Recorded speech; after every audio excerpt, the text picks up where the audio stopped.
ஆகாய் தீர்க்கதரிசன புஸ்தகம் 2ஆம் அதிகாரம் 9வது வசனம். முந்தின ஆலயத்தின் மகிமையை பார்க்கிலும் இந்த பிந்தின ஆலயத்தின் மகிமை பெரிதாயிருக்கும் என்று சேனைகளின் கர்த்தர் சொல்லுகிறார். கண்களை மூடுவோம்.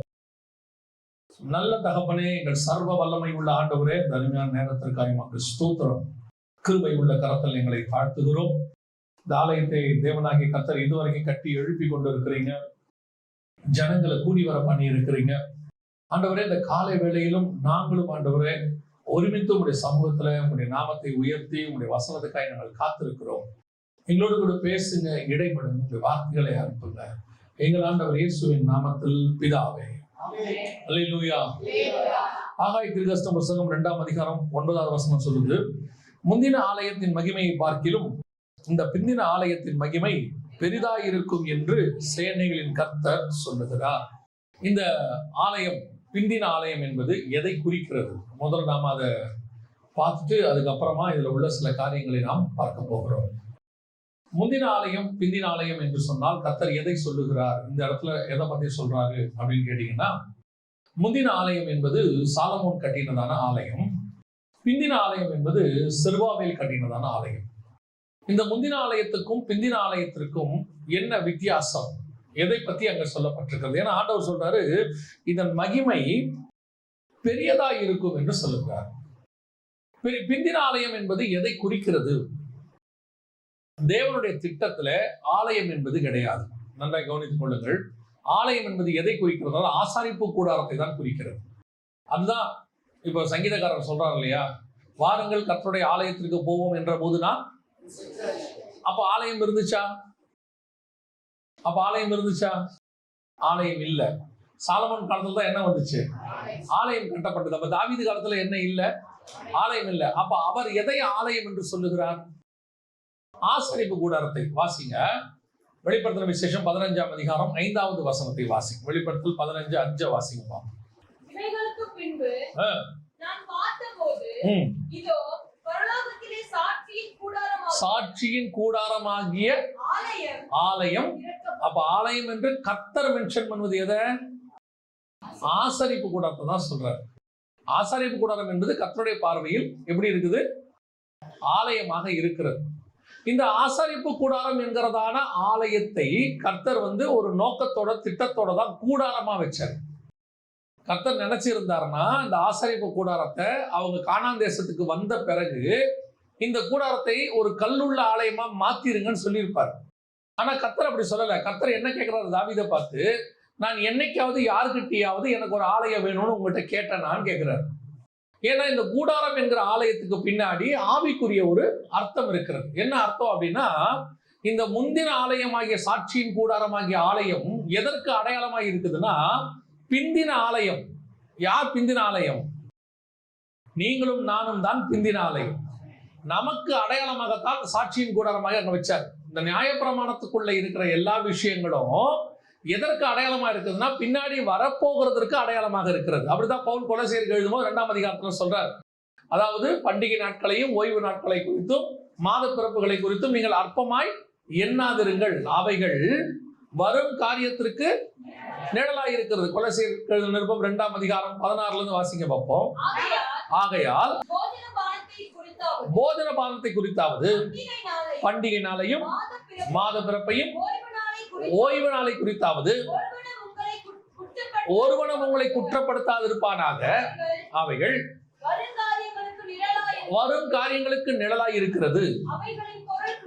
அவைகளின் பொருள் கிறிஸ்துவை பற்றினது.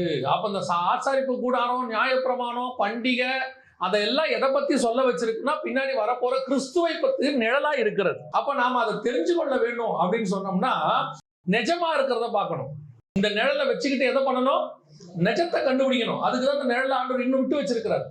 இந்த சாட்சியின் கூடாரமாகிய ஆலயம் அப்படிங்கிற அந்த ஆலயத்தை தாவீது காலத்துல என்ன பண்ணிட்டாரு? தாவீது ஆசைப்பட்டு என்னவா மாத்திட்டாரு? கல்லுள்ள ஆலயமா மாத்திட்டார். இப்ப கர்த்தர் அதை மாடிஃபிகேஷன் என்னன்னு சொன்னா, கர்த்தர் அதை என்ன செய்யறாரு? தாவீது கேட்டார்னு கொஞ்சம் மாடிஃபை பண்றாரு. மாடிஃபை பண்ணி அந்த ஆலயத்துக்கு அனுமதி கொடுக்கிறார். அதனால எப்போ அடிக்கடி ஒரு வார்த்தையை நம்ம யூஸ் பண்ணுவோம். என்னன்னு கேட்டீங்கன்னு சொன்னா, தேவனுடைய அனுமதி என்பது வேறு, தேவனுடைய சித்தம் என்பது வேறு. The difference between the will and the permission. God's permission வேறு, God's will வேறு. கர்த்தருடைய அனுமதி என்ன அப்படின்னா, அது கர்த்தர் சித்தம் இல்ல, ஆனா கேட்கறது நீங்களா இருக்கிறதுனால, அவருக்கு பிரியமானவங்க கேட்கறதுனால அவங்கள மனசு கஷ்டப்படுத்த கூடாதுன்றதுக்காக கர்த்தர் என்ன செய்யறாரு? அனுமதி கொடுக்கிறார். ஆனால் அனுமதி கொடுக்கும் போது அதுல சில வேதனைகள் இருக்கத்தான் செய்யும், சில பிரச்சனைகள் இருக்கத்தான் செய்யும். ஏன்னா அது கர்த்தர் சித்தம் இல்ல, அனுமதி. அதுவே கர்த்தர் அனுமதி இல்லாம சித்தமா இருக்குன்னு வச்சுக்கோங்களேன், அதுல எந்த பிரச்சனையும் வராது. அப்படியே பிரச்சனை வரா மாதிரி இருந்தாலும் அதை கர்த்தர் எப்படி சால்வ் பண்றாருங்கிறத நீங்க பார்க்க முடியும். இப்போ உதாரணமா, மலைக்கு ஓடி போகணுங்கிறது லோத்துக்கு தேவ சித்தம். ஆனா என்னால மலைக்கு ஓட முடியாது, நான் சோவாருக்கு போறேங்கிறது லோத்தோடைய ஆசை. லோத்து நீதிமான், சோதோம்ல நடக்கிற அக்கிரமங்களை பார்த்து நாள்தோறும் மனதிலே வாதிக்கப்பட்டவன் சொல்லி பேதுரு புஸ்தகம் சொல்லுது. அந்த நீதிமான் தேவனை பார்த்து கேட்கிறான், ஆண்டவரே என்னால மலைக்கு ஓடி போக முடியாது, நான் எங்க போறேன்? இந்த சோவாருக்கு போறேன்னு. இந்த காரியத்தில் எனக்கு உன்னிடத்துல இரக்கம் கிடைத்தது, போன்ட்டார். கேட்டது யாரு? ஒரு நீதிமான். அதனால அனுமதி. ஆனா சோவாருக்கு போனாதான் லோத்துக்கு தெரியுது, சோவார் சோதோமை போல இன்னொரு மோசமான இடம். அவன் அங்கே குடியிருக்க பயந்து எங்க போயிட்டான்? மலைக்கு போயிட்டான். கர்த்தர் எங்க போக சொன்னாரு? மலைக்கு போக சொன்னாரு. அவன் சோவாருக்கு போகாம நேரம் எங்க போயிருக்கணும்?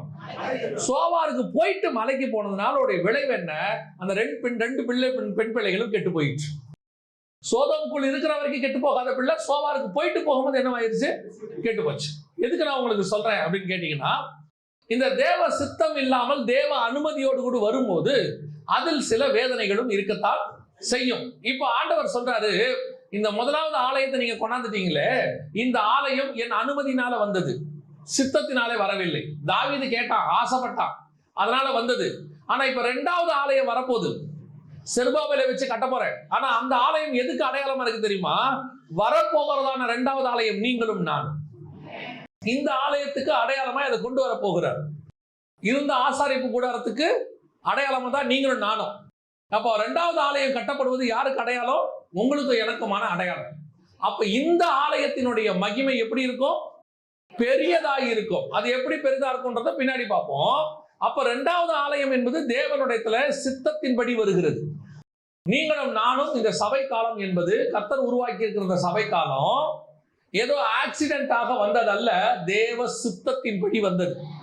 கர்த்தர் நம்மளை உருவாக்கி ஒரு சர்ச்சாக உட்கார வச்சிருக்கிறார். அப்ப இந்த சர்ச்சினுடைய மகிமை பெரியதா இருக்கணும். இஸ்ரவேலுக்கு இருந்த ஆலயத்தின் மகிமையை பார்க்கிலும் இந்த புதிய ஏற்பாட்டு சபையினுடைய ஆலயம் எப்படி இருக்கணும்? பெரிதா இருக்கணும். ஆலயம் என்று சொல்வது உலகம் முழுவதும் இருக்கிற எல்லா ஆலயத்தையும், அதாவது சிலை வழிபாடு இல்லாத கிறிஸ்தவர்கள் அனைவரும் இருக்கிற ஆலயத்தை குறித்து நான் சொல்றேன். இந்த ஆலயங்கள் அத்தனை பத்தி தான் நான் சொல்றேன். நீங்க ஆலயம்னா ஏதோ இப்ப இந்த இடத்துல இருக்கிற உங்க சர்ச் மட்டும் நினைச்சு கொள்ளாதீங்க. நாம எல்லாருமே தேவனுடைய ஆலயமாய் இருக்கிறோம். பரலோகத்தை பொறுத்த வரைக்கும் ஒரே மனவாட்டி ஆலயம் தான். நம்ம இங்கதான் டினாமினேஷனா பிரிச்சு வச்சிருக்கிறோம். பரலோகம் வரும்போது இந்த இதெல்லாம் கிடையாது, டினாமினேஷன் பிரிவினை எல்லாம் கிடையாது. கர்த்தர் சொல்லுகிறபடி வாழுகிற ஆலயமானது அங்கங்க யார் யாரெல்லாம் எப்படி இருக்கிறாங்களோ அந்த உண்மையா வாழ்றவங்க எல்லாம் கர்த்தர் கொண்டு போய் ஒரு ஆலயத்தை உண்டாக்குவார். அதுதான் மனவாட்டி திருச்சபையாக மாறும். அப்ப இந்த பிந்தின ஆலயம் மகிமை பெருசா இருக்கணும்னா என்ன செய்யணும்? மற்ற ஆலயத்துக்கும் இந்த ஆலயத்துக்கும் என்ன வித்தியாசம் அப்படின்னு கேட்டா, ஒரு வசனத்தை வாசிங்க. முதலாவதாக வாசிங்க, ஆகாய் தீர்க்கதரிசன புத்தகம் 2ஆம் அதிகாரம் 15வது வசனத்தை வாசிங்க. 2:15 வாசிங்க. இப்பொழுதும் கர்த்தருடைய ஆலயத்தை கட்டும்படி ஒரு கல்லின் மேல் ஒரு கல் வைக்கப்பட்டது முதல் நடந்ததை உங்கள் இருதயத்திலே சிந்தித்து பாருங்கள் அப்படின்னு. இந்த ஒரு கல்லின் மேல் ஒரு கல் வைக்கப்படுவது எதை குறிக்கிறது? முந்தின ஆலயத்தை பத்தி பார்க்கும்போது ஒரு கல்லின் மேல் ஒரு கல் வைக்கப்பட்டதை பத்தி கர்த்தர் என்ன செய்யல? பேசல. ஏன் அப்படின்னு கேட்டீங்கன்னா, இஸ்ரவேலுடைய ஆலயத்துக்கும் புறஜாதியாருடைய ஆலயத்துக்கும் என்ன இருக்கிறது? வித்தியாசம் இருக்கிறது. இஸ்ரவேலுடைய ஆலயம் ஒரு மனுஷனுடைய விருப்பத்தினாலே வந்தது, ஒரு மனுஷன் ஆசைப்பட்டான் வந்தது. ஆனா இது அப்படி அல்ல, தேவ சித்தத்தின்படி கட்டப்படுவது. அதை கட்டுவதற்கான இன்ஜினியர் ஆண்டவர் தான். அதை எப்படி கட்டணும்னு சொல்லி கொடுக்கிறாரு. ஆசாரியர் கூடாரத்துக்கு பெசலியல் இருக்கிறாரு, அப்புறம் மோசே இருக்கிறார், எல்லாம் இருக்கிறாங்க. அதே மாதிரி முதல் ஆலயத்துக்கு பாத்தீங்கன்னா சாலமோன் ஞானத்தில் தி பெஸ்ட். அதுக்கு பிளான் வந்து தாவீது வாங்கி கொடுத்துட்டாரு. அதை கட்டக்கூடிய ஒரு ஆள் யாருன்னா ஞானத்திலேயே மிகச் சிறந்தவன். அவன் அரண்மனையே சூப்பரா கட்டுவான். அவன் வந்து வேலை செய்யறவங்களுக்கே அற்புதமா குவார்டர்ஸ் கட்டி கொடுத்துருக்கான். அப்ப அப்படிப்பட்டவன் இந்த இதை கட்டும் போது, தேவனுடைய ஆலயத்தை கட்டும்போது அவனுக்கு எவ்வளவு ஞானம் இருந்திருக்கும் பாருங்க. அது மட்டும் இல்ல, அவன் கூட நிறைய பேர் இருக்கிறாங்க. அநேகரை அங்கங்கிருந்து கூட்டிட்டு வரான். புறஜாதி தேசத்துல இருந்தெல்லாம் கூட்டிட்டு வரான். எல்லாரும் வந்து கட்டுறாங்க. அப்படி கட்டப்பட்டது. ஆனா புறஜாதியாருக்கு மத்தியில இருந்து கட்டப்படுகிறதான, ஏன்னா இப்ப செருபாபேல் எல்லாம் புறஜாதியார் தேசத்துல இருக்கிறாங்க. கட்டப்படுகிறதான 2வது ஆலயத்தினுடைய இன்ஜினியர் யாருன்னா ஆண்டவர் தான். இங்க 3 பேரை தான் கர்த்தர் எழுப்புகிறார். 1 ஆசாரியனாகிய யோசுவா, 2 செருபாபேல், 3வது கர்த்தர் அவருடைய ஆவியை ஏவின மனுஷர்கள். இந்த 3 குரூப் தான் இருக்குது. அப்படி வரும்போது இதுக்கு மூத்த பிளான் அல்லது இதுக்கு மையமா நின்று கட்டுறது யாருன்னா ஆசாரியப் கூடாரத்துக்கு மோசே, இந்த சாலமோன் தேவாலயத்துக்கு சாலமோன். ஆனா இதுக்கு யாருன்னு கேட்டீங்கன்னா தேவன் தான் நின்று கட்டுறார். இதை சொல்றார் எப்படி கட்டணும். ஒரு கல்லின் மேல் ஒரு கல் வைத்து கட்டப்படணும். இது எதை குறிக்கிறது அப்படின்னு கேட்டீங்கன்னா, வரப்போகிறதான புதிய ஏற்பாட்டு சபை எப்படி கட்டப்பட்டிருக்க வேண்டும். இந்த கல் அல்ல, இங்க வச்சிருக்கிற செங்கல் அல்ல. நாம் எப்படி கட்டப்பட்டிருக்க வேண்டும் என்று ஆண்டவர் சொல்றாருன்னா, ஒரு கல்லின் மேல் ஒரு கல் எப்படி இருக்கணும், கட்டப்பட்டிருக்கணும். இந்த கல்லு யாரை குறிக்கிறது வாசிங்க. 1 பேதுருவின் புஸ்தகம் 2ஆம் அதிகாரம் 5வது வசனத்தை வாசி. ஜீவனுள்ள கற்களை போல ஆவிக்கேற்ற மாளிகையாகவும்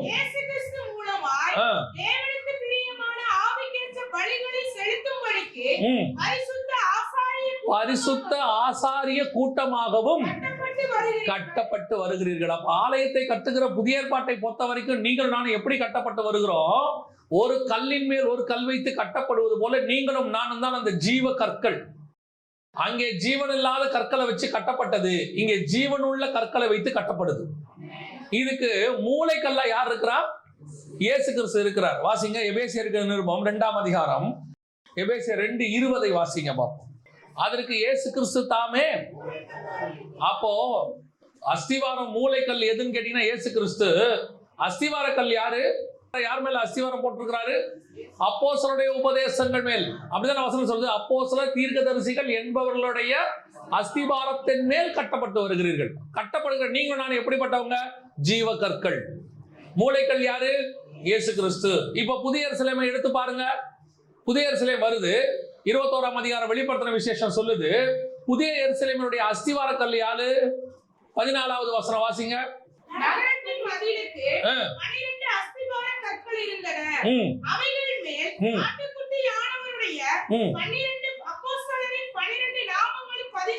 அப்ப அஸ்திவார கல் யாரு? அப்போஸ்தலர்கள். மூளைக்கல் யாரு? அதுக்கு மேல இருக்கிற கல் யாரு? நாம. இப்படித்தான் ஒரு கல்லின் மேல் ஒரு கல் வைத்து கட்டப்பட்டு வருகிறது. இதுதான் 2வது ஆலயம். நீங்களும் நானும் தான் அந்த ஆலயம். மூளைக்கல்லா இயேசு கிறிஸ்து, 12 அப்போஸ்தலர்கள் தான் அஸ்திவார கற்கள், அதுக்கு மேல ஜீவ கற்கள் நாம். அப்படி கட்டப்பட்டு வருகிறதுனா இந்த ஆலயத்தினுடைய ஸ்பெஷாலிட்டி என்னன்னா, ஒரு கல்லின் மேல் ஒரு கல் வைத்து கட்டப்படுகிறது முதல். அப்ப இயேசு கிறிஸ்துவ மூலக்கல்லா வச்சுட்டு அப்போஸ்தலர் அப்படியே அடிக்கிட்டு அதுக்கு மேல நம்மளை அடுக்கிக்கிட்டே வரார். அப்ப இந்த ஆலயத்தினுடைய மிக முக்கியமான ஸ்ட்ராங் என்னன்னா, இதனுடைய அடையாளமே ஒரு கல்லின் மேல் ஒரு கல் வைத்து கட்டப்படுவது. அப்போ ஒன்றோடு ஒன்று எப்படி இருக்கும்? இணைஞ்சு இருக்கும். இது ரெண்டுத்துக்கு நடுவுல என்ன பூசுவாங்க? சாந்து பூசுவாங்க. அப்படிதானே? சாந்து பூசுவாங்க தானே? இந்த இணைக்கிறது யாருன்னு கேட்டீங்கன்னா ஆவியானவருடைய வேலை. இவர் என்ன பண்ணாரா? நோவா பேழையை கட்டும் போது உள்ளும் புறமும் என்ன பண்ணாரா? கீழ் பூசினார். இப்ப நீங்க உள்ளும் புறமும் என்ன பூசி இருக்கிறீங்க? சாந்து, சிமெண்ட் பூசி இருக்கிறீங்க. ஒரு ஆலயத்துக்கு எல்லாம் கல்லை வச்சு கட்டிட்டு ஒவ்வொரு கல்லுக்கு நடுவுல என்ன வச்சிருக்கிறோம்? சிமெண்ட் வச்சிருக்கிறோம். ஒவ்வொரு கல்லுக்கு இந்த பக்கமும் அந்த பக்கமும் என்ன பண்றோம்? சிமெண்ட் பூசுறோம். ஆனா நோவா எப்படி பூசினாரா? கீழ் பூசினார். அதோட அர்த்தம் என்ன? பரிசுத்த ஆவியானவர் உங்களுக்கும் எனக்கும் நடுவுல இணைக்கிறவராக இருக்கிறார். முன்னும் பின்னுமாக மூடி இருக்கிறார். அதனாலதான் ஆசாரியப்பு கூடாரத்துல சித்தி மரத்தினால் நீ ஒரு என்ன செய்ய, ஒரு மேஜை, ஒரு உடன்படிக்கை பெட்டியை செய்து அதை சுத்தி எண்ணத்தை போட்டு மூடு. பசு பொன்னினால் மூடு. அதோட அர்த்தம் என்ன? நம்ம மேல பரிசுத்த ஆவியானவர் மூடி இருக்கிறார். ஆனா இந்த மூடி இருக்கிறதான இந்த ஆலயம் இருக்குதே, இவ்வளவும் சாந்து போட்டு மூடணும்னா, இவ்வளவும் நடக்கணும்னா, ஒரு கல்லின் மேல் ஒரு கல் வச்சு முடிச்சாதான் அது பூச முடியும். புரியுதா உங்களுக்கு? அப்ப இந்த கல்லெல்லாம் ஒத்துமையா ஒரு கல்லின் மேல் ஒரு கல் இருந்தாதான் ஆலயம் உருவாகும். அப்பதான் ரெண்டு பக்கமும் சாந்து வச்சு பூச முடியும்.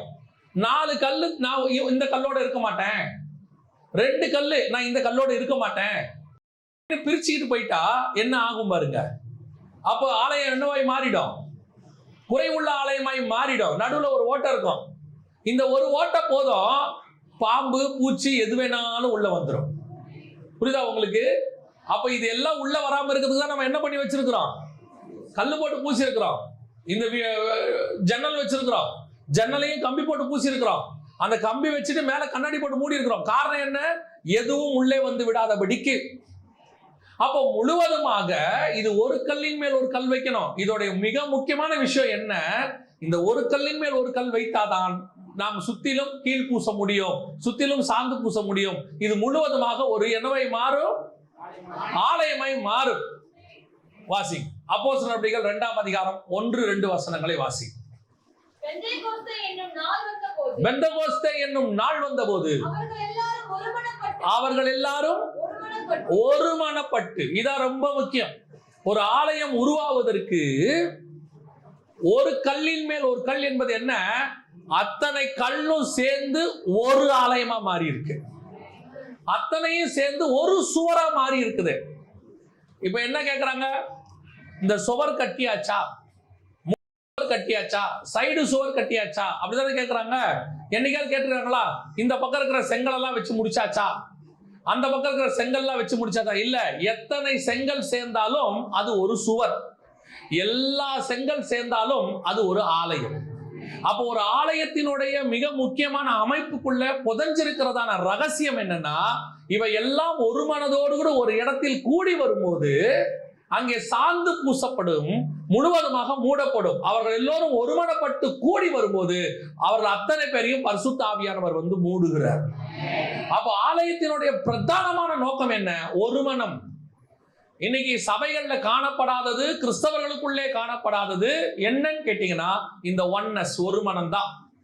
இன்னைக்கு இந்த ஒன்னஸ், ஒருமனம் என்பது சபைக்குள்ள ஆரம்பிச்சு அப்படியே சபைகளுக்குள்ள போய் இன்னைக்கு நாடுகளுக்குள்ள போயிருச்சு. எப்படி சொல்றீங்க? ஒரு சபையினுடைய ஒருமனம் என்பது என்ன? இந்த சபைக்குள்ள இருக்கிற எல்லா விசுவாசியும் எப்படி இருக்கணும்? ஒரு கல்லின் மேல் ஒரு கல். இந்த 2 கல்லுக்கும் நடுவில் இருக்கிற சாந்து தான் பரிசுத்த ஆவியானவர். அப்ப நாம பரிசுத்த ஆவியினாலே இணைக்கப்பட்டு ஒரே ஆலயமாய் உட்கார்ந்து இருக்கிறோம். ஆனா இங்க கல்லுகளுக்குள்ள ஒருமனம் கிடையாது. பரிசுத்த ஆவியானவர் இணைக்க பார்க்கிறார். 12 அப்போஸ்தலர்களை 3.5 வருஷம் இயேசு ஒரு மனத்துக்குள்ள கொண்டு வர ட்ரை பண்றார். ஆனா அவங்களால என்ன பண்ண முடியல? அவரால் முடியல. அவரு சிலுவைக்கு போற முந்தின நாள் வரைக்கும் சண்டை போட்டுக்கிறான். சிலுவைக்கு போற முந்தின நாள் அவர் சொல்றாரு, இந்த ராத்திரியிலே மனுஷகுமாரன் ஒப்பு கொடுக்கப்படுவார் அப்படின்னு சொல்லிட்டு போயிட்டு வந்து பாக்குறாரு. சண்டை போட்டுக்கிட்டு இருக்கான். அவர்களுக்குள்ள என்ன வாக்குவாதம் தெரியுமா? அடுத்து யார் பெரியவன்? அவர் சாவராருங்கிற பிரச்சனையே அவனுக்கு இல்லை. இப்ப நைட்டு இவரை தூக்கிட்டு போறாங்கன்ற கவலையே அவனுக்கு இல்லை. அவனுக்கு கவலை என்ன? இவர் போனா அடுத்து யார்? இந்த ஒரு மனம் இல்லாம இருக்கு. இவரும் என்ன பண்றாரு? சீலையை கட்டி அப்படியே காலெல்லாம் கழுவி, எப்பா இப்படிதான்ப்பா இருக்கணும், ஒரு மனமா இருங்கப்பா. இந்த ஒரு மனம் எப்ப வருது? பரிசுத்த ஆவியில அவர்கள் காத்திருக்கிற காலத்துல அவர்களுக்குள் ஒரு மனம் வருது. ஒரு மனம் வந்த உடனே பரிசுத்த ஆவியானவர் வந்துட்டார். இப்ப யோசிச்சு பாருங்களேன், இந்த செங்கல் எல்லாம் ஒரே சைஸா தானே வச்சிருக்கிறாங்க இல்லையா?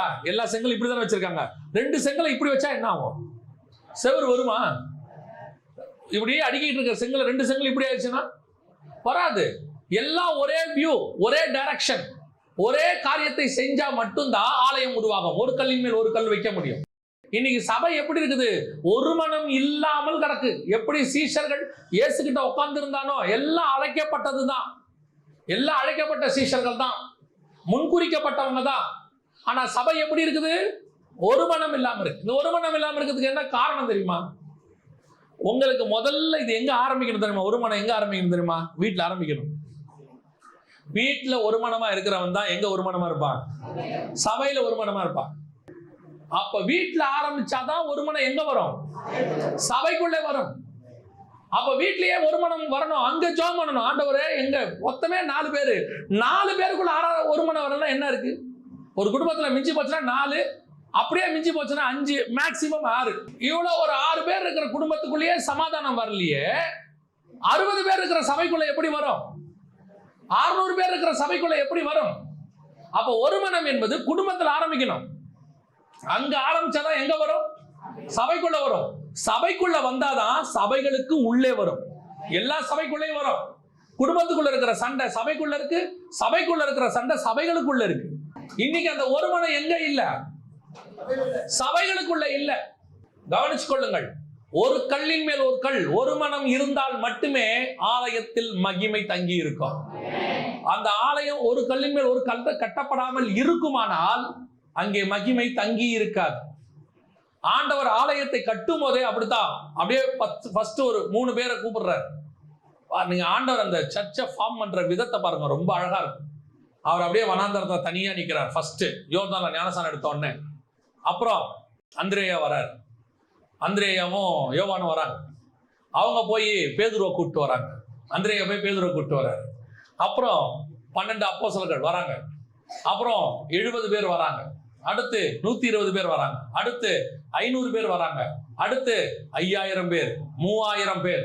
எப்படி சர்ச்சை எக்ஸ்பெண்ட் ஆகுது பாருங்க. இதுதான் கர்த்தருடைய பிளான். ஒருத்தர் இந்த ஒரு மனம் தான் எல்லாத்தையும் உருவாக்குது. அப்ப இந்த ஒரு மனதோடு கூட சபை என்ன செய்யணும்? கட்டப்படணும். இன்னொன்னு தெரிஞ்சுக்கொள்ளுங்க, நாம அத்தனை பேருமே இயேசுவின் ரத்தத்தால கழுவப்பட்டு ஒரே விலை கிரயம் கொடுத்து வாங்கப்பட்டவர்கள். இங்க யாரும் மேல கீழேயே கிடையாது. ஒருத்தனுக்கும் மைண்ட்ல என்ன இருக்கு தெரியுமா? அவனை விட நான் பெரியவன், என்னை விட அவர் சின்னவர். அது கேஸ்ட் விஷயத்துல இருக்குதோ, பண விஷயத்துல இருக்குதோ, படிப்புல இருக்கோ, அந்தஸ்து இருக்கோ, அதெல்லாம் சர்ச்சுக்கு வெளியே. இங்க பாருங்க, நீங்க போயிட்டு இப்போ இந்த சர்ச்சு கட்டத்துக்கு செங்கல் வாங்கியிருப்பாங்க. செங்கல் வாங்கும் போது எல்லா செங்கலுக்கும் ஒரு விலை தான். கரெக்ட் தானே? எல்லா செங்கலுக்கும் ஒரே விலை தான். ஆனா அதுல ஒரு செங்கல் புல்பீட்டுக்கு வச்சிருக்காங்க. கீழே புல்பீட்டு செங்கல் தானே வச்சிருக்காங்க. ஒரு செங்கல் வாசப்படிக்கு வச்சிருக்காங்க. இப்ப வாசப்படிக்கு இருக்கிற செங்கலுக்கும் புல்பீட்ல இருக்கிற செங்கலுக்கும் விலை வித்தியாசம் இருக்குதா? இல்லதானே? ஒரே இடத்துல மிதிச்சாங்க, ஒரே இடத்துல செஞ்சாங்க, ஒரே காசு கொடுத்து லாரியில ஏத்தனாங்க, கொண்டு வந்து இறக்கும் போது அதுக்கு ஒரே ரேட்டு தான் கொடுத்தாங்க. அப்ப நாம அத்தனை பேருமே சபைக்குள்ள ஒரே விலைக்கிரயத்தால் வாங்கப்பட்டவர்கள். இங்க எல்லா செங்கலும் ஒரே செங்கல் தான், எல்லா ஜீவக்கற்களும் ஒரே ஜீவக்கற்கள் தான். அப்ப இங்க வேற எந்த வித்தியாசத்துக்கும் இங்க இடமே கிடையாது. கொடுத்து வாங்கும் போது கர்த்தர் ஒரே காசு தான் கொடுத்திருக்காரு. அதுல ஒரு செங்கல் வாசல்ல இருக்கும், ஒரு செங்கல் எங்க இருக்கும்? பலிபீடத்துல இருக்கும். ஒரு செங்கல் இங்க இருக்கும், ஒரு செங்கல் சைட்ல இருக்கும். அப்ப இந்த வாசப்படியில இருக்கிற செங்கல் என்ன நினைக்க கூடாது? எல்லாரும் என்னை மிதிச்சுட்டு போறாங்க. ஆனா அந்த புல்பீட்ல பாருங்க, அபிஷேகம் பண்ணப்பட்டவங்க எல்லாம் நிக்கிறாங்க. என்னை மரியாதை இல்லாம கொண்டு வந்து வாசல்ல வச்சுட்டாங்க. இல்லைங்க, இந்த எல்லாரும் சேர்ந்தாதான் ஒரு ஆலயம். இந்த ஆலயத்துல ஒவ்வொருத்தருக்கும் ஆண்டவர் ஒரு பார்ட் வச்சிருக்கிறார். இந்த ஆசாரிப்பு கூடாரத்துல பலிபீடத்துக்கு வெளியே ஒண்ணு இருக்கும், பரிசுத்த ஸ்தலத்துக்கு உள்ள ஒண்ணு இருக்கும். வெளியே இருக்கிறதுக்கும் உள்ள இருக்கிறதுக்கும் எந்த வித்தியாசமும் இல்லை. எல்லாம் சேர்ந்தாதான் என்னது? ஆசரிப்பு கூடாரம், ஆலயம். இதுல உங்களை இங்க குறைச்சு மதிப்பிடுறதுக்கு என்ன இருக்குது? இங்க இருக்கிறவங்க யார் உங்களை எப்படி பாக்குறாங்கிறது முக்கியமே இல்ல. உங்களை கர்த்தர் எப்படி பாக்குறாருன்னு பாருங்க. நம்ம அத்தனை பேரையும் கர்த்தர் ஒரே விலைக்கிரயத்தில் வாங்கி இருக்கு. அவன் சொல்லிட்டு போட்டான், அவன் என்ன வேணா சொல்லிட்டு போட்டான். நம்ம படிப்பை வச்சு, நம்மளுடைய வேலையை வச்சு, அந்தஸ்தை வச்சு, அல்லது நாம கொஞ்சம் வருமானத்துல குறைவா இருக்கிறத வச்சு நம்மள அவங்க பார்க்கிற பார்வை வேறையா இருந்துட்டு போட்டோம். ஆனா கர்த்தருடைய பார்வையில நாம அத்தனை பேருமே ஒரே செங்கல் தான், ஒரே ஜீவ கற்கள் தான். பரலோகத்துல பாகுபாடே கிடையாது. இப்ப யோசிச்சு பாருங்களேன், ஒரு ரோட்ல பழம் விற்கிறவர்னு வச்சுக்கோங்க. அதே நேரத்துல ஒரு ஐடி கம்பெனில ஒருத்தர் வேலை செய்யறாருன்னு வச்சுக்கோங்க. இப்ப ஐடி கம்பெனில வேலை செய்யறவர் ரோட்ல பழம் விற்கிறவரை பார்த்தா எப்படி பேசுவாரு? இல்லையா? ஐடி கம்பெனில வேலை செய்யும் போது அவரை பார்த்து சாரும்பாங்க. சார் குட் மார்னிங் சார் அப்படிம்பாரு. என்னைக்காவது பழக்காரர்கிட்ட போயிட்டு குட் மார்னிங் சார் சொல்லியிருக்கீங்களா? என்னப்பா வேலை? இந்த பேச்சிலேயே டிஃபரன்ஸ் இருக்குல்ல. அப்போ இந்த பழக்காரருக்கும் ஐடிக்காரருக்கும் என்ன இருக்குது? வித்தியாசம் இருக்கு. ஆனா இப்ப யோசித்து பாருங்க, தேவன் செலக்ட் பண்ண ஒரு ஆளு மீன்காரரு, மீன் பிடிக்கிறவர். இன்னொரு ஆளு அப்பாவுக்கு வலை பின்றவர் கூட. ஆனா இங்கத்தான் அவர் மீன் பிடிக்கிறவர், ஆனா பரலோகத்துல அவர் நியாயம் தீர்க்கிறவர். ஆண்டவர் சொல்றார் 12 பேரை பார்த்து, நீங்கள் இஸ்ரவேல் கோத்திரம் அனைத்தையும் நியாயம் தீர்க்கிறவர்களாய் உட்கார்ந்திருப்பீர்கள். அப்ப இங்க மீன் பிடிக்கிறான்றதுக்காக பரலோகத்துல அவனுக்கு ஸ்டேட்டஸ் கம்மி கிடையாது. இங்க நீ என்ன வேணாலும் இருந்துட்டு போ, பரலோகத்தில் நம்ம அத்தனை பேருக்கும் ஒரே ஸ்டேட்டஸை கத்தர் வச்சிருக்கோம். அதோட வியூல தான் நீங்க பார்க்கணும், ஒரு ஆளை அந்த வியூல பார்க்கணும். இங்க நீங்க அந்த ஆளுடைய வேலையை வச்சு, அந்தஸ்தை வச்சு, ஜாதியை வச்சு பாத்திய தொலைஞ்சிய கதை அவ்வளவுதான். ஆண்டவர் உங்களை பரிதாபமா பார்ப்பார். ஏன்? பரலோகத்தில் அவன் மேல இருக்கிற திட்டம் வேறு, கர்த்தர் வேற ஒண்ணு வச்சிருக்கிறாரு. இங்க அவர் மீன் பிடிக்கிறவரா இருந்துட்டு போறாரு, பழம் விற்கிறவரா இருந்துட்டு போறாரு, யார வேணாலும் இருக்கட்டும். ஆனா ஒண்ணு மட்டும், நீங்கள் ஆகாதது என்று தள்ளுகிற கல்லே ஒரு நாள் தலைக்கு மூளை கல்லாக மாறும். குடும்பத்துல ஆகாது என்று தள்ளப்பட்ட தாவீது இஸ்ரவேலுக்கு தலைக்கல்லாய் மாறினான், ராஜாவாக மாறினான். யார் உன்னை தள்ளுறாங்களோ உன்னை மேலே உட்கார வைப்பதற்கு கர்த்தர் வல்லமை உள்ளவராக இருக்கிறார். சபைக்குள்ள இந்த பாகுபாடு வரவே கூடாது. அத்தனை பேரும் ஒரே விலை கிரயத்தால் வாங்கப்பட்டவர்கள். இதுல யாருக்கும் எந்த விதமான ஏற்றத்தாழ்வு என்பது சபைக்குள்ள கிடையாது. ஒரு மனம் வரணும், எல்லாரும் ஒண்ணுதான். இங்க எவ்ரிபடி ஒண்ணு. நீ உனக்குள்ள யாரையாவது விட நான் பெரியவன் உனக்கு தோணுச்சு, உன்னை சாத்தா வஞ்சிக்க தொடங்கிட்டான்னு அர்த்தம். சாத்தான் உங்களை என்ன செய்ய தொடங்கிட்டான்? வஞ்சிக்க தொடங்கிட்டான்னு அர்த்தம். உன் பக்கத்துல உட்கார்ந்து இருக்கிறவரு யாரும் கிடையாது. அவர் இந்த வியாபாரி உள்ள கிடையாது, அவர் இந்த ஜாதிக்காரு உள்ள கிடையாது, அவர் இந்த ஊர்க்காரரு. சபைக்குள்ள ஊர் பெருமை எந்த பெருமையும் கிடையாது. உன் பக்கத்துல உட்காந்துருக்கோம் யார் தெரியுமா? என்னை போல இயேசுவின் ரத்தத்துல கழுவப்பட்ட ஒருத்தன் என் பக்கத்துல உட்காந்துருக்கான், அவ்வளவுதான். என் பக்கத்துல உட்காந்துருக்கணும், என்னை போல இயேசுவின் ரத்தத்துல கழுவப்பட்ட ஒருத்தன், அவ்வளவுதான். இந்த எண்ணம் மட்டும்தான் இருக்கும். அப்பதான் அந்த சபை ஒரு கல்லின் மேல் ஒரு கட்டப்பட்ட சபையாக மாறும். அந்த சபையில தான் கர்த்தருடைய மகிமை பெரியதாய் இருக்கும். அல்லேலூயா. இப்படி கட்டப்படுகிற சபைக்குள்ள சில நேரத்துல சாத்தான் சில வேலைகளை செய்வான். மத்திய 24:2 வாசிங்க பார்ப்போம். இயேசு அவர்களை நோக்கி, இவைகளெல்லாம் பார்க்கிறீர்களே, இவ்விடத்தில் ஒரு கல்லின் மேல் ஒரு கல் இராதபடிக்கு, ஒரு கல்லின் மேல் ஒரு கல் இராதபடிக்கு எல்லாம் இடிக்கப்பட்டு போகும் என்ற என்ன காரணம்? இவ்வளோ கஷ்டப்பட்டு ரத்தத்தால சம்பாதிக்கப்பட்டு ஒரு சபை உருவாகுது. உருவாகிற சபை ஒரு கல்லின் மேல் ஒரு கல்லின் ஆகுது, இல்லாதபடிக்கு இடிக்கப்பட்டு போகுது. எவ்வளவு பெரியதான கொடுமை பாருங்க. சபைக்குள்ள எப்பயாவது கர்த்தருக்கு பிரியமில்லாத காரியம் வந்துருச்சுன்னா சபை பிரிய தொடங்கும். சபை என்ன செய்யும்? பிரிய தொடங்கும். ஒரு சபை 2 காரணங்களுக்காக பிரியும். ஒரு காரணத்துக்கு பிரியறத ஒத்துக்கலாம், இன்னொரு காரணத்துக்கு பிரியறத ஒத்துக்க முடியாது. எந்த காரணத்துக்காக பிரியும், எந்த காரணத்துக்காக ஒத்துக்கலாம் அப்படின்னு கேட்டீங்கன்னா, ஒரு சபை ஒரு குறிப்பிட்ட அளவு தான் என்ன செஞ்சிருக்கணும்? அளவு இருக்கணும். இவ்வளவு பேர் தான் எண்ணிக்கைன்னு இருக்கணும். ஒரு ஆளுக்கும் ஒரு கெப்பாசிட்டி இருக்கு. நான் சொல்றது புரியுதா? இப்போ ஸ்கூலுக்கு போயிருக்கீங்கல்ல, ஸ்கூல்ல உங்க பிள்ளைகளுடைய கிளாஸ்ல பாத்தீங்கன்னா செக்ஷன் வச்சிருப்பாங்க. ஒண்ணு கேள்விப்பட்டிருக்கீங்களா? உங்க பிள்ளைக்கெல்லாம் நீங்க சொல்லியிருப்பீங்க, 3rd A, 3rd B, 3rd C அப்படின்பீங்க. இந்த ஏபிசின்றது என்னது? எதுக்கு செக்ஷனு? ஏற்கனவே ஏ செக்ஷன்ல 50 பேர் வந்தாச்சு. இதுக்கு மேல என்ன செய்ய முடியாது? உட்கார வைக்க முடியாதுன்னா இடம் இல்லைன்னு அர்த்தம் இல்ல. ஒரு டீச்சரால 50 பேரை தான் நடத்த முடியும், அதுக்கு மேல என்ன செய்ய முடியாது? முடியாது. அடுத்து நம்ம பி செக்ஷனுக்கு பிரிக்கிறோம். பி செக்ஷனுக்கு தனி கிளாஸ் டீச்சர் வச்சிருக்கிறோம். அந்த கிளாஸ் டீச்சர் பி செக்ஷனை பார்ப்பாங்க. அங்க 50 ஆன உடனே சி செக்ஷன் வந்துடும். சி செக்ஷனுக்கு என்ன பண்றோம்? தனி கிளாஸ் டீச்சர் வச்சிடறோம். ஒரு ஆளால எவ்வளவு ஆளுகை செய்ய முடியுமோ, எவ்வளவு நடத்த முடியுமோ எத்தனை பேரை நம்ம பாஷையில சொல்லணும்னா மேய்க்க முடியுமோ அவ்வளவுதான் இருக்கணும். அதுக்கப்புறம் நம்மளே அதை என்ன பண்ணிடணும், பிரிச்சு விட்டுறணும், அடுத்த செக்ஷனுக்கு பிரிச்சிடணும். இந்த பிரிவினையை கர்த்தர் விரும்புகிறார். இது கர்த்தர் பிரிக்கிற பிரிவினை, இது நல்ல பிரிவினை இல்லையா? நீங்களே என்ன பண்றீங்க, ஒரு இடம் அதிகமான உடனே, கூட்டம் அதிகமான உடனே உங்களுக்கு தோணுது இல்ல சர்ச்சு பெருசாகணும், உட்கார்றதுக்கு இடம் இல்லை. அடுத்து நம்ம என்ன பண்றோம், பெரிய இடம் தேடுறோம். சரி, இப்ப இன்னும் அதிகமாயிருச்சு, அடுத்து என்ன பண்ணுவீங்க, இன்னும் பெரிய இடம் தேடுவீங்க. இன்னும் அதிகமாயிருச்சு, என்ன பண்ணுவீங்க, அப்ப நீங்க ஒரே சர்ச்சு பெருசாகினே போவீங்க.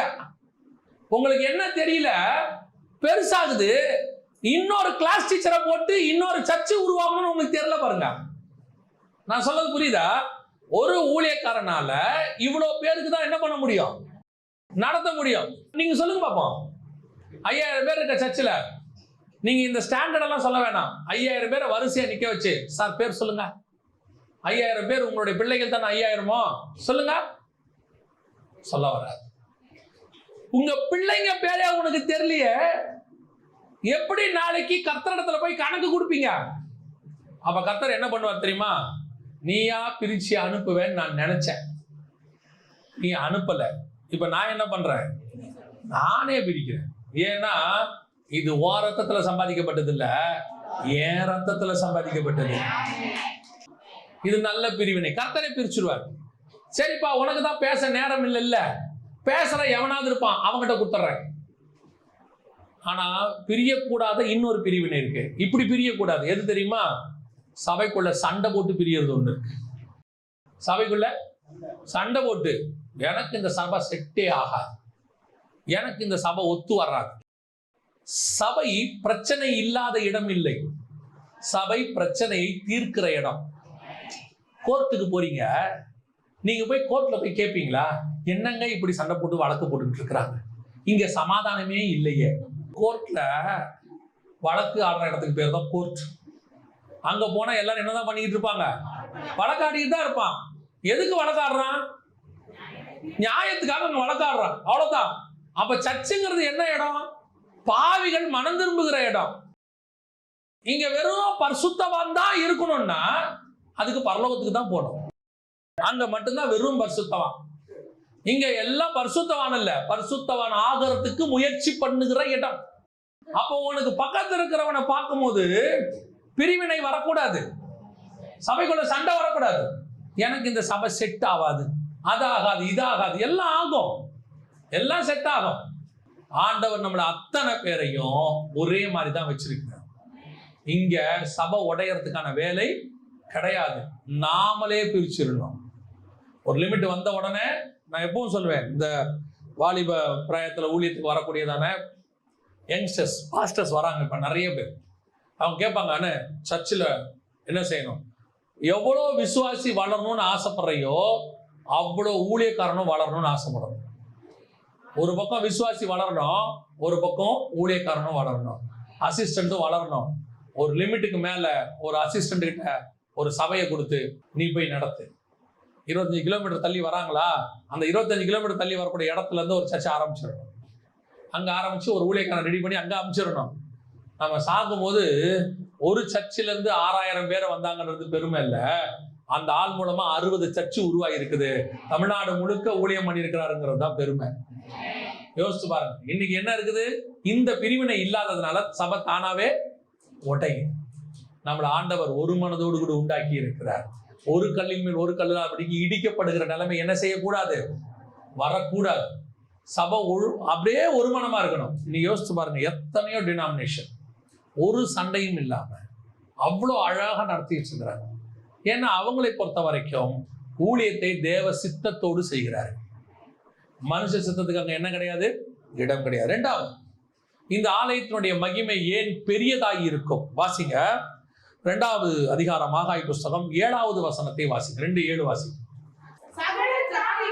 சகல ஜாதிகளையும் அசைய பண்ணுவேன், விரும்பப்பட்டவர் வருவார், கர்த்தர் சொல்லுகிறார். இரண்டாவது ஆலயத்தினுடைய ஸ்பெஷாலிட்டி என்னன்னு கேட்டீங்கன்னா, சகல ஜாதிகளையும் அசைய பண்ணுவேன், சகல ஜாதிகளாலும் விரும்பப்பட்டவர் வருவார். இரண்டாவது ஆலயத்துக்கும் முதல் ஆலயத்துக்கும் என்ன வித்தியாசம்? இப்ப ஆசாரிப்பு கூடாரம் இருந்துச்சு. ஆசாரிப்பு கூடாரத்தில் தேவன் இறங்குவார், அப்படிதானே? தேவன் இறங்குவார், அப்புறம் போயிடுவார். திருப்பி இறங்குவார், அப்புறம் போயிடுவார். ஆனா இரண்டாவது ஆலயத்தை பொறுத்த வரைக்கும் அவர் இறங்கி இறங்கி போக மாட்டாரு. சகல ஜனங்களால விரும்பப்பட்டவர் அங்கே தங்கி வாசம் பண்ணுவார். அவர் அங்கேயே இருப்பார். சபை என்பது தேவன் போகிற இடம் அல்ல, தேவன் உலாவுகிற இடம், தேவன் தங்குகிற இடம். நாமே தேவனுடைய ஆலயம் என்றும், தேவன் அங்கே எப்படி இருக்கிறாரு? வாசமாய் இருக்கிறார். வாசமாய் இருக்கிறார்னா அங்கே குடியிருக்கிறார்னு அர்த்தம். சிம்சோனுக்கும் நமக்கும் என்ன வித்தியாசம்? நாம ஒன்னும் சிம்சோனை விட நீதிமான்கள்லாம் கிடையாது. சிம்சோனை மாதிரி நீதிமான்கள் நம்ம இருந்துட்டோம்னாலே பெரிய விஷயம் தான். ஏன்னா விசுவாச வீரர்கள் பட்டியல் அவன் பேர் வந்துருச்சு. எபிரேயர் 11:32 வந்துருச்சு. ஆனா அவனுக்கும் நமக்கு என்ன வித்தியாசம்? நீங்க எப்ப வேணா பாருங்க, வசனம் சொல்லும், தேவ ஆவியானவர் அவன் மேல் இறங்கினார். இப்போ பெலிஸ்தியர்களை அடிச்சான், உதைச்சான், வேலை முடிஞ்சு. அடுத்த பிரச்சனை வருது. அப்பொழுது வசனம் சொல்லும், கர்த்தருடைய ஆவியானவர் அவன் மேல் நடுவில் அப்ப என்ன ஆயிட்டாரு? போயிட்டார். அவ்வளவுதான். வருவாரு, கிரியை செய்வாரு, போயிடுவாரு. அவனுக்குள் தங்கி என்ன செய்ய முடியாது? வாசம் பண்ண முடியாது. ஆனா உங்களுக்கு எனக்கு என்ன வித்தியாசம்? அவர் தங்கி போறவர் அல்ல, வாசம் பண்ணுகிறவர். நீ எங்க போனாலும் உங்களுக்குள்ளேயே வாசம் பண்றவர். ஆனா நீங்க என்ன நினைக்கிறீங்க? நீங்க சிம்சோனை போல இருக்கிறீங்க. எப்படிங்க நாங்க சிம்சோன் மாதிரி இருக்கிறோம்? நல்ல ஆவில நிறைஞ்சு பரிசுத்தாவின் அபிஷேகத்தை எப்பயோ பெற்றுட்டீங்க. ஆனா நீங்க என்ன பேசுறீங்க தெரியுமா? வாரும் தூய ஆவியே, நிரப்புங்கப்பா, ஊத்துங்கப்பா. இன்னும் என்ன நிரப்பணும்? அப்ப நீங்க வாங்கன்னு கூப்பிடுறீங்கன்னா அப்ப அவர் உங்ககிட்ட இல்லைன்னு அர்த்தம், போயிட்டாருன்னு அர்த்தம். அவரை முதல்ல நல்லா தெரிஞ்சுக்கொள்ளுங்க. முந்தின ஆலயத்தினுடைய பிந்தின ஆலயத்தின் மகிமை ஏன் பெருசு? முந்தின ஆலயத்துல அவர் வருவாரு, தங்குவாரு, போயிடுவாரு. ஆனா பிந்தின ஆலயத்துல தங்கி வாசம் பண்ணுவார். அப்ப சபைக்குள்ள தேவன் வாசம் பண்ணுகிறவராக இருக்கிறார். எப்போ ஆலயத்துல அவர் என்னவா இருக்கணும்? வாசம் பண்ணி மூடுகிறவராக இருக்கணும். சபை எப்பவும் பரிசுத்தாவில நிரம்பி இருக்கணும். சபைனா நீங்கள் நானும் நடந்தாலும் பரிசுத்தாவின் அபிஷேகத்தை பெற்ற காலத்துல உங்களுக்கு ஒன்று இருந்துச்சு பாருங்க. எனக்கு ஞாபகம் இருக்குது, பரிசுத்தாவி அபிஷேகத்தை பெற்ற காலத்துல நான் முந்தின நாள் அபிஷேக கூட்டத்தை கலந்து கொண்டேன். ஆவியானவர் நிரப்பினாரு. மறுநாள் வீட்டுக்கு தெரியாது. அப்பெல்லாம் நான் சபைக்கு போறது தெரியும். ஆனா ஞானசானம் எடுத்துட்டேன், பரிசுத்தாவின் அபிஷேகத்தை பெற்றுட்டேன்லாம் யாருக்குமே தெரியாது. ஏதாவது எங்க அம்மா கடைக்கு போன்னு சொன்னாங்க, இல்லை ஒரு இடத்துக்கு போக சொன்னாங்கன்னா அப்பெல்லாம் சைக்கிள் தான். பக்கத்துல இருக்கிற கடைக்கு போகவே மாட்டேன். எடுத்துக்கிட்டு 1 கிலோமீட்டர் தள்ளி இருக்கிற கடைக்கு தான் போவேன். சைக்கிள் மிதிச்சுக்கிட்டு அந்நிய பாஷை பேசிக்கிட்டே போவேன். திருப்பி வாங்கிட்டு அந்நிய பாஷை பேசிக்கிட்டே வருவேன். போற வேகமும் தெரியாது, வர வேகமும் தெரியாது. என்னமோ 5 நிமிஷத்துல போயிட்டு வந்த மாதிரி இருக்கும். இத்தனைக்கும் அது ஒரு 1 கிலோமீட்டர் தள்ளி இருக்கும். போயிட்டு வரத்துக்கே லேட் ஆகும். ஆனா தெரியாது. ஏன்? அந்த ஆவியானவர் வந்த புதுசுல நமக்குள்ள இருக்கக்கூடியதான அந்த அபிஷேகத்தின் வாஞ்சை, அந்த விருப்பம் நமக்கு அது எப்படியாவது அவருக்குள்ளேயே இருக்கணுங்கிற ஒரு ஆசை. ஆனா நாள் ஆக ஆக நம்ம எப்படி ஆயிடுறோம் தெரியுமா? ஆவிக்குரிய வாழ்க்கையில வளர்றோன்ற பேர்ல ஆவியானவருக்கும் நமக்கும் நடுவில் என்ன வந்துருது? டிஸ்டன்ஸ். நான் உங்களுக்கு சொல்லுகிறேன், நீங்கள் ஆவியானவரோடு கூட அந்நிய பாஷை பேசிக்கொண்டு நடந்து போயிட்டே இருங்க, உங்களை ஒரு தேவ பிரசன்னம் மூடிக்கிட்டே இருக்கும். உங்களுக்குள்ள ஒரு அபிஷேகம் இருந்துகிட்டே இருக்கும். உங்களை ஒரு மகிமை அப்படி கவர் பண்ணது உங்களுக்கு நல்லாவே தெரியும், நல்லா தெரியும். இதுதான் அவர் உங்களை மூடி இருத்தல், தங்கி வாசம் பண்ணுதல், நமக்குள்ளேயே இருக்கிறதுங்கிறது. அதுதான் இன்னைக்கு கர்த்தருடைய மகிமை ஆலயத்துக்குள் தங்கி இருக்குதான்னு பார்த்தா நீங்கள் வேத வசனத்தை மறந்தீர்கள், அதனால கர்த்தர் என்ன பண்ணிட்டாரு? உங்கள் பிள்ளைகளை மறந்துட்டார். நீங்க என்ன சொல்றீங்க? நாங்க சர்ச்சுக்கு வரோம், ஆனா எங்க பிள்ளைகள் எல்லாம் எங்களுக்கு கீழ்ப்படிய மாட்டேங்குது. ஏன்? சர்ச்சுக்கு வரவனுடைய பிள்ளையெல்லாம் கீழ்ப்படியாது, வேதத்தை ஒழுங்கா வாசிக்கிறவங்க பிள்ளை தான் கீழ்ப்படியும். நீங்க வேதத்தை ஒழுங்கா வாசிங்க, அப்ப நீங்க ஜெபம் பண்ணணும், நீங்கள் பைபிள் வாசிக்கணும், கர்த்தருடைய மகிமையில எப்பவும் தங்கி இருக்கணும். உங்க வீடா இருக்கட்டும், சபையாக இருக்கட்டும், தேவனுடைய ஆலயம் மூடப்பட்டு இருக்கணும். நீங்க வீட்டுல இருந்தாலும் நீங்க ஆலயம் தான். ஆசாரிப்பு கூடாரம் அந்த வனாந்தரத்துல எங்க இருந்தாலும் அது ஆலயம் தான், இல்லையா? சீன் வனாந்தரத்துல இருந்தாலும் ஆலயம் தான் அது, ரெவிதீமுக்கு வந்தாலும் அது ஆலயம் தான், அது யோர்தானுக்கு வந்தாலும் அது ஆலயம் தான், யோர்தானுக்கு அப்புறத்துக்கு வந்தாலும் அது ஆலயம் தான், அது எங்க போனாலும் ஆலயம் தான். அதே மாதிரி தான் நீங்க கடையில உட்கார்ந்து இருந்தாலும் நீங்கள் ஆலயம், நீங்கள் வீட்டில் இருந்தாலும் சமைக்கும் போதும் நீங்கள் ஒரு ஆலயம், நீங்க வேலைக்கு போனாலும் ஒரு ஆலயம். நீங்க என்ன நினைச்சுக்கிறீங்கன்னா சர்ச்சில் அதான் இந்த புதிய ஏற்பாட்டுல பண்ண பெரிய தப்பு என்னன்னு கேட்டா, இந்த கட்டடத்தை ஆலயம்னு சொல்லி கொடுத்துட்டான்.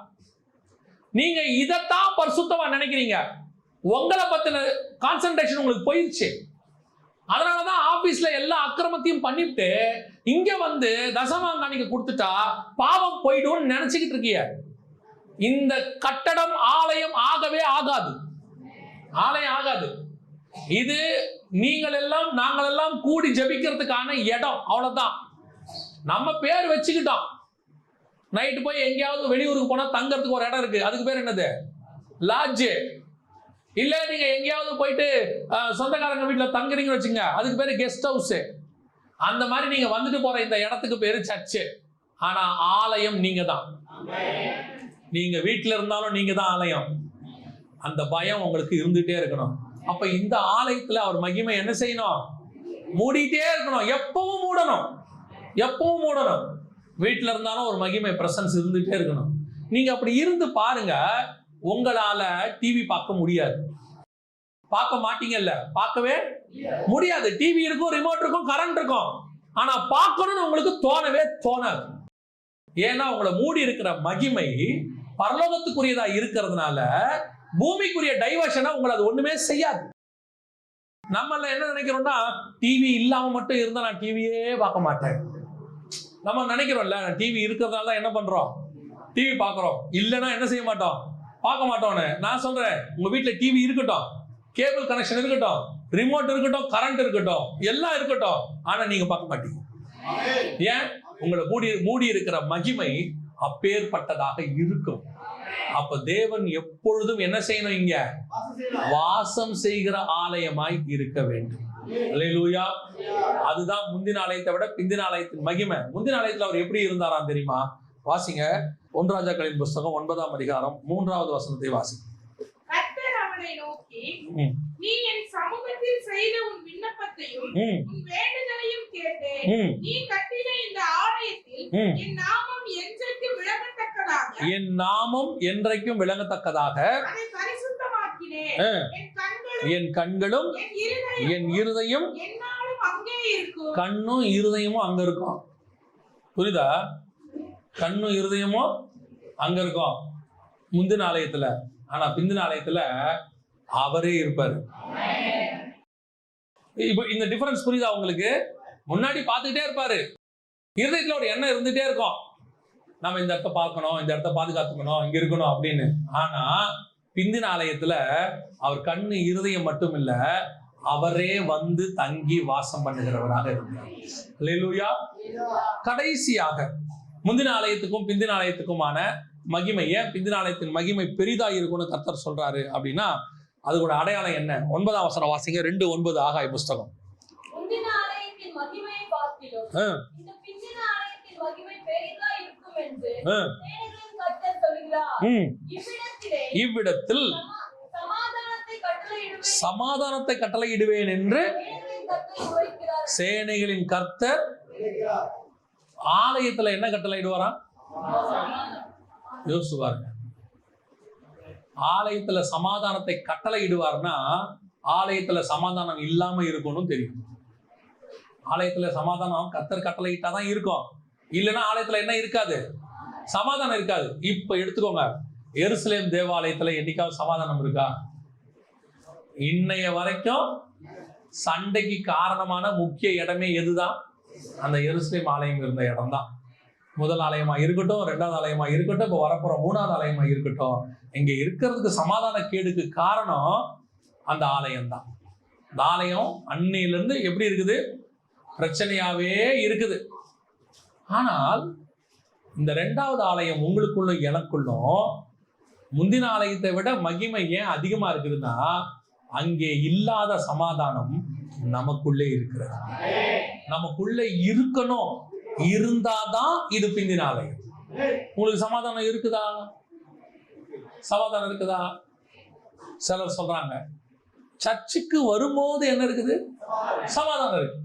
சிலர் சொல்லுவாங்க வீட்டுல சபைக்கு போயிட்டு வந்தோம், அங்க இருக்கிற வரைக்கும் நிம்மதியா இருந்துச்சு. அப்ப நீங்க என்ன நினைக்கிறீங்கன்னா, சமாதானம் என்பது ஏதோ இந்த கட்டடத்துக்குள் இருக்கக்கூடியதான ஒரு இடம், அது ஒரு காரியம். இது கட்டடத்தை விட்டு போயிடுச்சுன்னா இருக்காதுன்னு நினைக்கிறீங்க. ஆனா உண்மையிலேயே தேவன் நமக்குள்ளேதான் சமாதானத்தை கட்டளையிட்டு இருக்கிறார். கட்டடத்துக்குள்ள இல்ல, நமக்குள்ள இருக்கிறார். இங்க ஏன் நம்ம அதை சமாதானமா இருக்கிறோம் தெரியுமா?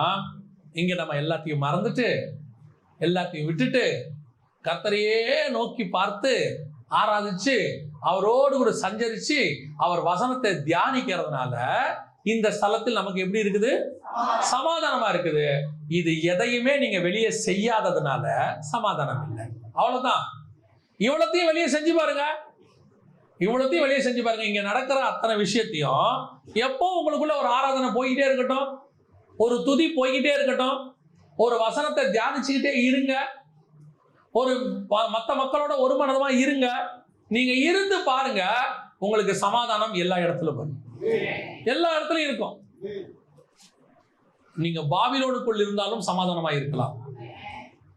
தானியேல் பாபிலோனுக்குள்ள இருக்கிறாரு. ராஜா சொல்லிட்டாரு, ஒரு கட்டளையை போட்டாரு, எல்லாரும் ராஜாவை தவிர வேற யாரையும் நோக்கி என்ன செய்யக்கூடாது? விண்ணப்பம் பண்ணக்கூடாது. தானியேல் நியாயமா சமாதானம் இல்லாம இருந்தா என்ன பண்ணிருப்பார் தெரியுமா?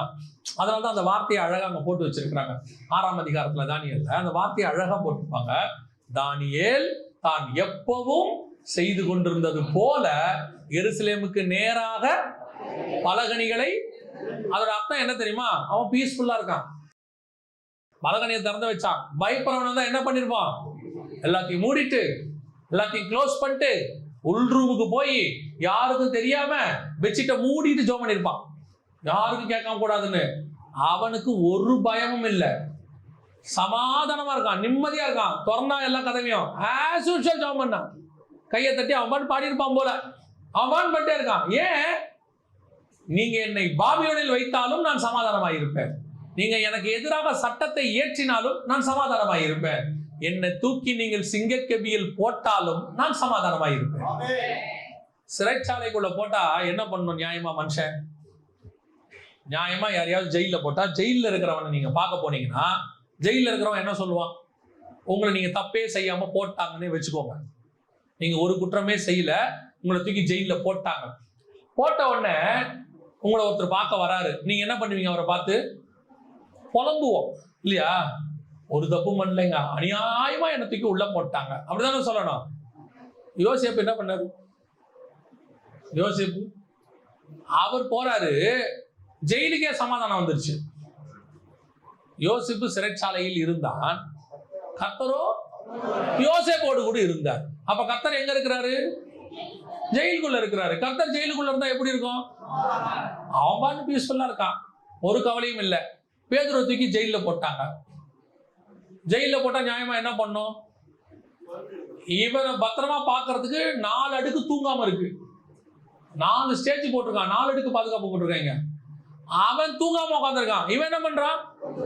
நல்லா வந்து தூங்கிட்டு இருக்கான். தூத வந்து தட்டி எழுப்புறான், போலாமா? அங்க எங்க வா, போவோம் வா, ஊருக்கு வெளியே கொண்டு வந்து கையை விட்டு நீ புறப்பு போ அப்படின்ட்டான். எவ்வளவு நிம்மதியா தூங்கி இருக்கா பாருங்க. சரி, இவங்கள விடுங்க. இன்னும் 2 பேரு ஜெயில தூக்கி போட்டாங்க. கொழு மரத்துல கை காலை கட்டிட்டாங்க, செம்ம அடி அடிச்சிட்டாங்க. நியாயமா இருந்தா என்ன பண்ணும்? புலம்பல் தானே பாடணும். ஆனா வசனம் பாருங்க என்ன சொல்லுது? அவர்கள் கைகளை தட்டி கர்த்தரை ஆராதிக்கிறான். எப்படி வரும்? நீ என்ன அடி, கையை கட்டு, காலை கட்டு, ஜெயில போடு, எனக்குள்ள இருக்கிற சமாதானத்தை மட்டும் என்னை விட்டு எடுக்கவே முடியாது. அது கர்த்தர் எனக்கு தந்தது. அது இடத்தை பேஸ் பண்ணி இல்ல, என்ன பேஸ் பண்ணி இருக்குது. அது எனக்குள்ள கர்த்தர் கொடுத்தது. நான் ஒண்ணு மட்டும் என்ன சாட்சியா வச்சு சொல்றேன். நிறைய வாழ்க்கையில அப்ஸ் அண்ட் டவுன் வரும், வராமலாம் இருக்காது. நிறைய அப்ஸ் அண்ட் டவுன் வரும். ஒரு நேரம் அப்படி மேல தூக்கி வைப்பாங்க, அப்புறம் கீழே தள்ளுவாங்க, அப்புறம் தூக்குவாங்க, அப்புறம் தள்ளுவாங்க. கையில காசு இருக்கும், இல்லாமல் போகும், திருப்பி காசு நல்லா வரும், திருப்பி கொஞ்சம் குறையும். அதெல்லாம் அப்ஸ் அண்ட் டவுன் இருக்கும். நிறைய திடீர்னு உடம்பு சரியில்லாம போயிடும், அப்புறம் ஒரு நேரத்தில் நல்ல ஆக்டிவா இருக்கும், எல்லாம் இருக்கும். ஆனா ஒண்ணு மட்டும் நிச்சயம், ஒண்ணு மட்டும் எனக்கு ஆண்டவர் கொடுத்துருக்கிறார். என்ன தெரியுமா? இவ்வளோ பிரச்சனை வரும், ஊழியத்துல பிரச்சனை வரும், சரீரத்துல பிரச்சனை வரும், யாராவது ஏதாவது பேசுவாங்க, ஏதாவது செய்வாங்க. ஆனா ஒண்ணு மட்டும் கர்த்தர் கொடுத்து வச்சிருக்கிறாரு. இந்த ஊழியத்துக்கு உன்னை அழைத்தது நான் உன்னை விட்டு விலகுவதும் இல்லை, உன்னை கைவிடுவதும் இல்லை. இந்த ஒரு வார்த்தை இருக்கு பாருங்க, அது நம்மளுக்கு சமாதானத்தை கொடுத்துக்கிட்டே இருக்கும். திடீர்னு ஏதாவது ஒரு பிரச்சனை வரும், அதுக்கு ஏத்த ஒரு வார்த்தையை கொடுப்பாரு. அந்த பிரச்சனையை அப்படியே அந்த வார்த்தை தூக்கி வெளியே போடும், மீண்டும் சமாதானமாய் ஓடுவோம். நம்மளை விட்டு எதை வேணாலும் எடுக்க முடியும். கர்த்தர் நமக்கு கொடுத்த சமாதானத்தை நம்மளை விட்டு வேற யாராலையுமே எடுக்கவே முடியாது. சமாதானமா இருக்கிறது நம்ம கையில இருக்குது. அதனால்தான் சொல்றாரு, ஆலயத்துக்குள் எதத்தை கட்டளையிடுவேன்? சமாதானத்தை கட்டளையிடுவேன். ஊழியத்தை பண்றவங்க இருக்காங்க, ஆனா சமாதானம் இல்லாம வெறுப்பா, கோபமா, எதுக்கு இந்த ஊழியத்துக்கு வந்தோங்கிற எண்ணத்தோட பண்றவங்களும் இருக்காங்க. ஆனா கர்த்தர் நமக்கு ஒரு சமாதானத்தை கொடுத்திருக்கிறார். அது எதை பத்தியுமே கவலைப்படாது, எதை பத்தியுமே யோசிக்காது. நமக்கு முன்னாடி வச்சிருக்கிறது ரசமா விஷமான்னு கூட நமக்கு தெரியாது. எதுக்கு சொல்றேன் அப்படின்னு கேட்டீங்கன்னா, எந்த சூழலில் எப்படி வச்சாலும் நமக்கு ஒன்று தெரியணும், கர்த்தர் எனக்குள்ளே ஒரு சமாதானத்தை தந்தார். அதை ஒரு நாளும் யாரும் என்னை விட்டு எடுக்கவே முடியாது. நான் வனாந்தரத்தில் நடந்தாலும் எனக்கு ஒரு சமாதானம் இருக்கும்.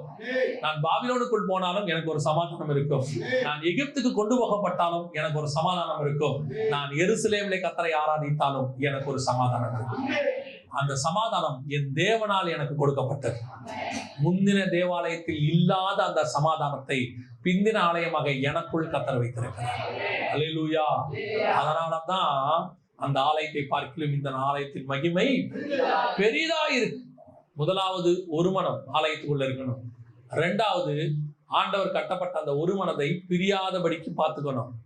மூன்றாவது, இந்த ஆலயத்தினுடைய மகிமையை கர்த்தர் கட்டளையிட்டு இருக்கிறார். நாலாவது, இந்த ஆலயத்தினுடைய சமாதானம் பெரியதாக இருக்கும். இப்படி ஒரு ஆலயத்தை தான் உங்களையும் என்னையும் கர்த்தர் உருவாக்கி வச்சிருக்கார். நீங்களே தேவனுடைய ஆலயமாக இருக்கிறீர்கள். ஜெபம் பண்ணுவோமா? நம்ம எல்லாரும் தேவ சமூகத்துல எழுந்திருப்போமா? நன்றி ஆவியானவரே, கோடான கோடி ஸ்தோத்திரம்பா. நாம் தேவனுடைய ஆலயமா இருக்கிறோமான்றத மாத்திரம் நீங்க பார்த்துக்கோங்க.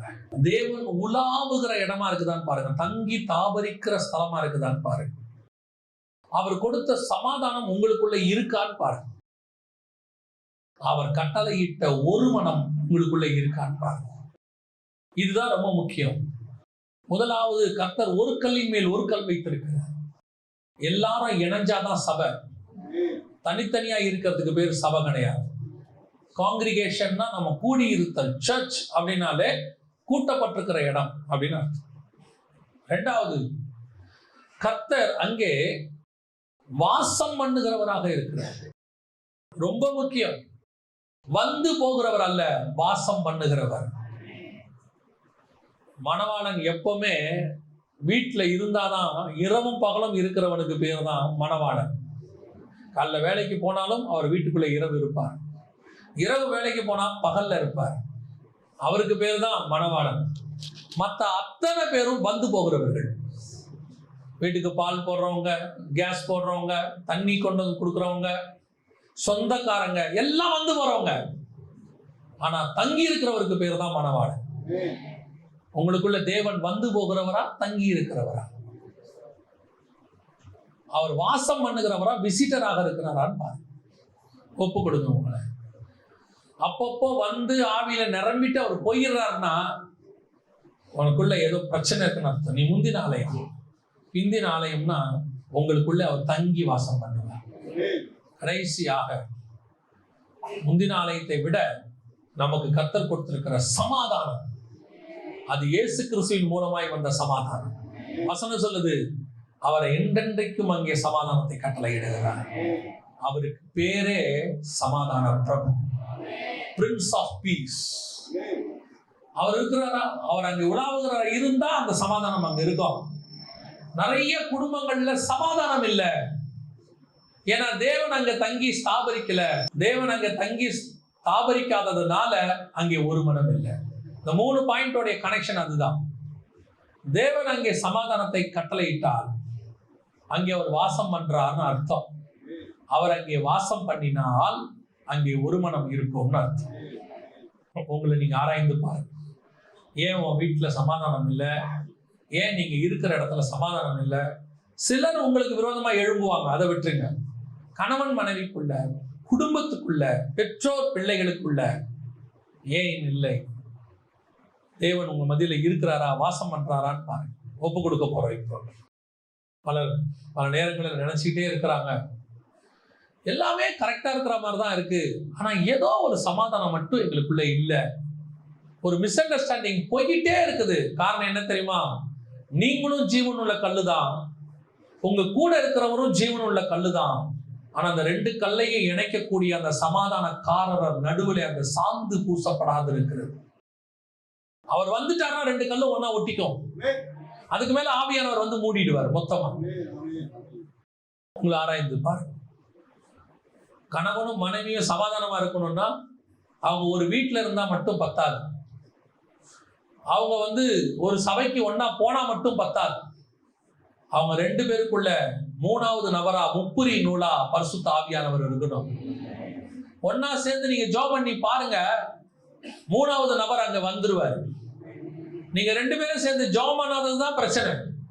2 பேரும் சேர்ந்து ஜெபம் பண்ணி பாருங்க, 3வது நபரா ஆவியானவர் வந்துருவார். ஆவியானவர் வந்துட்டாருன்னா சமாதானம் அங்க வந்துடும். அவ்வளவுதான். இதான் ஃபார்முலா. கணவன்கிட்ட சொல்லுங்க, இல்ல மனைவி கிட்ட சொல்லுங்க, நம்ம சேர்ந்து ஒரு 1/2 மணி நேரம் ஜெபம் பண்ணுவோம்னு சொல்லுங்க.